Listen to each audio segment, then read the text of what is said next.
Hai guys, welcome back to my channel. Di video kali ini aku mau share promil aku yang kedua, tahap yang kedua ya, yang ini. Nah, di video kali ini excited banget sih, seriusan. Karena aku akan mengumumkan kepada kalian guys, hasil dari tes sperma suami aku. Jadi aku itu ngerasa kayak one step closer gitu, menuju apa ya? Menuju semoga aku cepet hamil gitu guys. Karena di promil yang awal itu kan aku sempat berhenti karena 5 bulan aku promil itu gagal. Nah, di promil yang tahap kedua kali ini aku dikasih obat-obatan sama dokternya. Aku juga bakal kasih tunjuk ke kalian harga-harganya juga. Nah, sebelum masuk ke obat-obatnya, aku mau cerita dulu. Nah, aku itu sempat konsultasi ya kan sama dokternya. Aku nggak mens itu udah 3 bulan. Nah, itu efek dari aku minum obat pil KB yang udah pernah aku buat video sebelumnya. Kalau kalian belum lihat, kalian bisa lihat. Nah, karena obat pil KB itu habis aku pendarahan hebat ya kan. Akhirnya sampai 3 bulan ini tuh aku nggak mens. Dan aku tanya sama dokterku itu, katanya ya mungkin nggak mensnya itu efek dari pil KB itu tadi. Nah terus akhirnya aku nggak di transvaginal. Biasanya itu aku selalu di USG-nya itu di transvaginal. Cuman kali ini tuh enggak di USG biasa. Mungkin karena COVID itu juga mungkin ya, I don't know. Nah jadi aku dapat obat ini, Primolut seperti biasa. Nah, Primolut ini diminumnya sehari 1 kali. Nah, ini aku dikasih 7 obat untuk 7 hari berarti. Nah, katanya ini habis minum, habis ini ditunggu beberapa hari atau enggak seminggu atau enggak gitu 2 minggu setelah minum obat ini. Nah, kalau sampai 2 minggu aku juga belum mens, aku harus balik lagi konsultasi sama dokter gitu guys. Jadi berharapnya moga aja habis ini kan udah habis nih. Moga aja 2 atau 3 harian gitu aku bisa langsung mens gitu guys. Biar apa ya? Biar kondisiku itu bisa cepet dievaluasi gitu sama dokternya. Dan di promil yang tahap kedua ini guys, dosisku itu dinaikkan sama dokternya. Nah, di video yang aku promil kemarin itu, I don't know aku buat videonya apa enggak ya. Pokoknya di promil aku yang tahap pertama itu guys, aku kan dikasih obat pembesar telur. Nah, itu yang awal itu sehari 1 kali. Terus gagal, maksudnya itu nggak ada efeknya gitu di telur aku, dia tetap stay kecil gitu. Nah akhirnya di bulan yang selanjutnya aku balik lagi, dosisnya dinaikkan sehari itu 2 kali. Terus itu ada efeknya bagus, ada 5 telur kalau nggak salah. Nah di promil yang tahap kedua ini aku langsung dinaikkan jadi sehari itu 3 kali guys. Nah ini sehari 3 kali langsung dinaikkan. Ini obatnya sama Genoclom yang ini. Oke, jadi biayanya itu ini aku masuk ke biayanya. Biayanya itu aku berobat ya, konsultasi sama dokter dan lain-lain, administrasi, klinik bidan, farmasi, termasuk obat-obatannya ini totalnya itu 540.000 guys. Jadi setiap aku konsultasi sama dokter promil gitu tiap bulannya pasti rata-rata ya habisnya itu 500, 600 ya sekitar segituan lah. Jadi untuk obatnya aja itu totalnya ya, obat 2 ini farmasinya itu totalnya 379.500 guys. Nah terus di promil yang tahap kedua ini aku juga dikasih obat untuk suami aku, obat vitamin. Nah ini namanya Tonicard, tapi ini aku nebusnya di apotek karena di apotek rumah sakitnya nggak ada. Nah guys, aku itu tercengang banget sama obat ini. Karena apa? Karena aku kiranya ya waktu aku beli di apotek itu, aku kiranya obat ini murah karena ini kan cuman vitamin dan suplemen gitu. Terus guys, aku tuh sampai tercengang karena Mbak kasirnya itu bilang kalau totalnya itu 200 lebih. Nah, aku itu mbaknya itu bawa 2 ginian ya kan.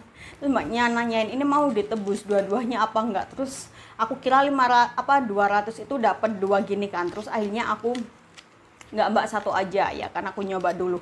Dan ternyata guys, satunya segini aja itu harganya 200.000 tuh. Jadi ternyata obat ini tuh mahal banget ya, lumayan mahal lah menurut aku, sekitar 200. Ini tuh isinya cuma 10 gitu, dan ini diminumnya sehari sekali, udah ditulis di sini. Nah terus guys, aku itu sempet udah mempersiapkan pertanyaan gitu, tapi nggak semuanya aku tanyakan, bodohnya aku, karena dokternya juga jelasin panjang lebar gitu. Dan ada beberapa poin yang sempat aku tanyakan sama dokternya itu. Nah contoh kayak ISK, aku kan punya penyakit ISK.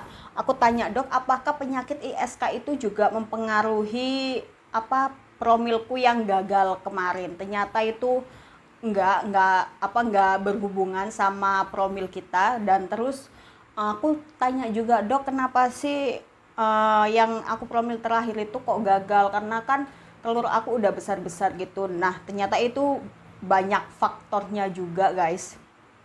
Dan terus suamiku itu juga sempet konsultasi gitu ya kan. Dia itu kayak badannya itu akhir-akhir ini udah kayak mulai kayak lelah gitu loh guys. Enggak seperti yang awal-awal, I don't know, mungkin karena jarang olahraga juga mungkin.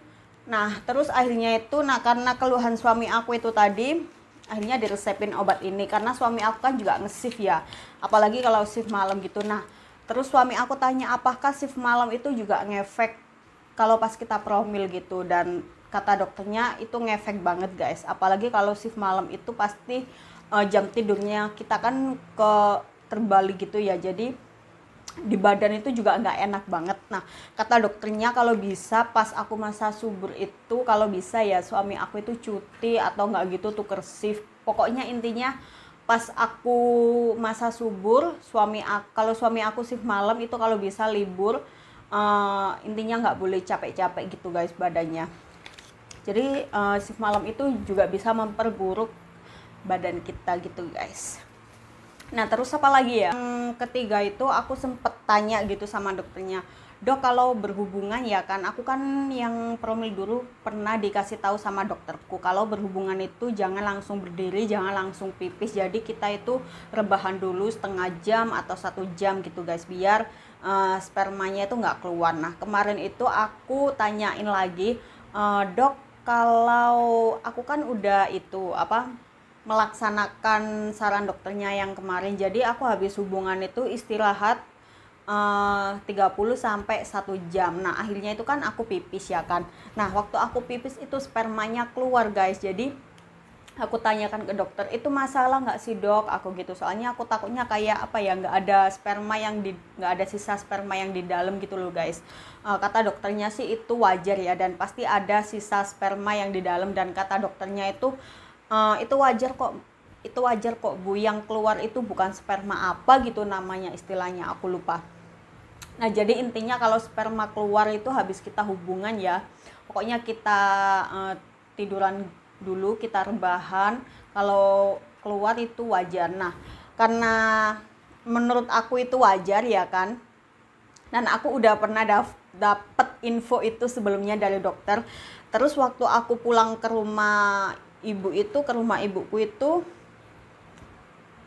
bilangnya itu nggak wajar guys. Jadi I don't know ya, ilmu kepercayaan orang tua zaman dulu dan sekarang kan beda gitu guys. Jadi ya itulah yang kata dokternya wajar, tapi menurut ibu aku itu nggak wajar, dikiranya kayak ada masalah gitu guys. Tapi ya sudahlah.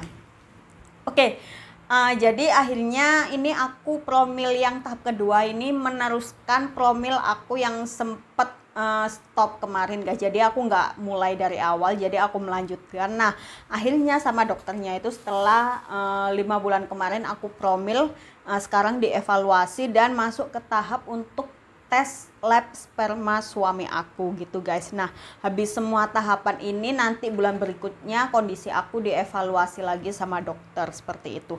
Nah guys, ini tuh mendebarkan banget sih, walaupun mungkin kayak orang di luar sana mungkin kayak ih lebay banget, lagian kan cuma tes sperma aja, kayaknya tes sperma itu kayak hal simpel kecil gitu kan. Tapi menurut aku itu something spesial banget karena aku belum pernah melakukan tes seperti ini, dan menurut aku ini juga penunjang keberhasilan promil aku dan suami gitu guys. Nah, jadi aku tes sperma di laboratorium klinik Patra Medica. Nah, di sini itu murah banget guys. Aku bayarnya cuman 100.000 gitu. Nah, ini hasilnya guys.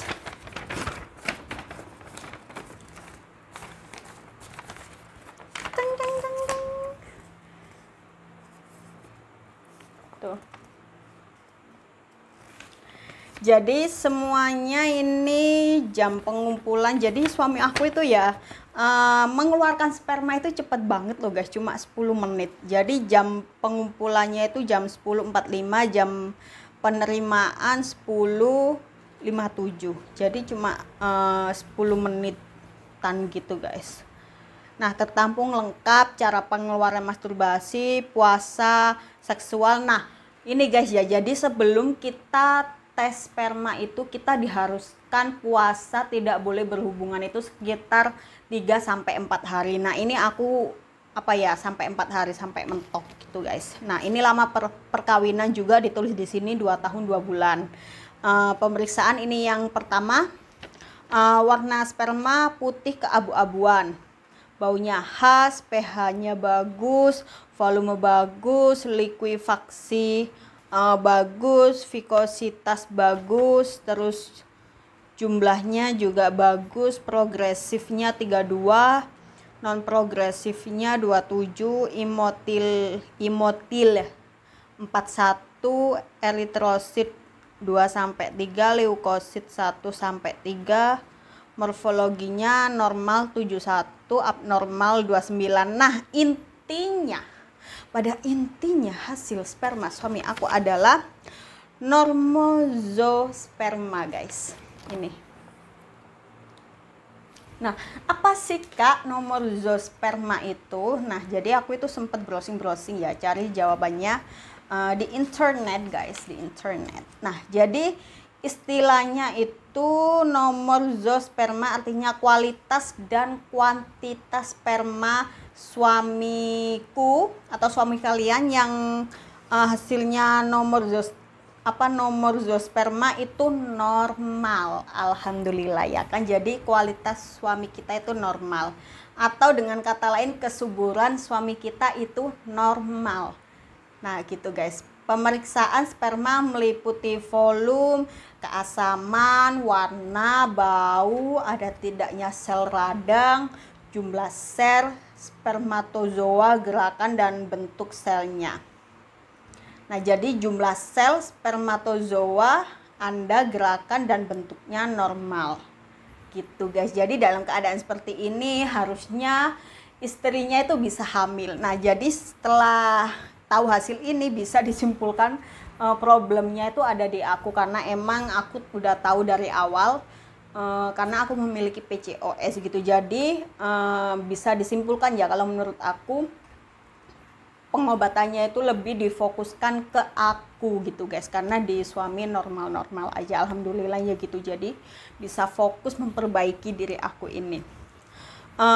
Oke guys, itu aja video kali ini. Thank you so much for watching. Aku bakalan update terus hasil promil aku ke kalian, karena ya kita emak-emak ya, ibu-ibu yang baru menikah atau enggak gitu, yang lagi memperjuangkan garis 2, biar kita bisa saling share pengalaman sama-sama di sini. Kalian bisa komen juga di bawah biar kita bisa sharing-sharing pengalaman gitu, hasil promil kalian seperti apa. Oke guys, kalau kalian suka sama video ini, buat kalian yang baru mampir, please like, subscribe, dan komen juga, dan turn notification on biar kalian bisa jadi orang yang pertama tahu video aku saat video aku upload. Dan buat kalian yang udah lama banget subscribe aku, thank you so much. Aku appreciate banget, pokoknya thank you banget. Pokoknya, aduh aku nggak bisa berkata-kata buat kalian yang udah subscribe aku sampai selama ini dan selalu nonton video aku. Pokoknya kalian the best. Thank you buat supportnya di channel YouTube aku. And jangan lupa juga ya buat kalian semua, please follow aku di IG aku @elsasaba16. Bye, thank you for watching.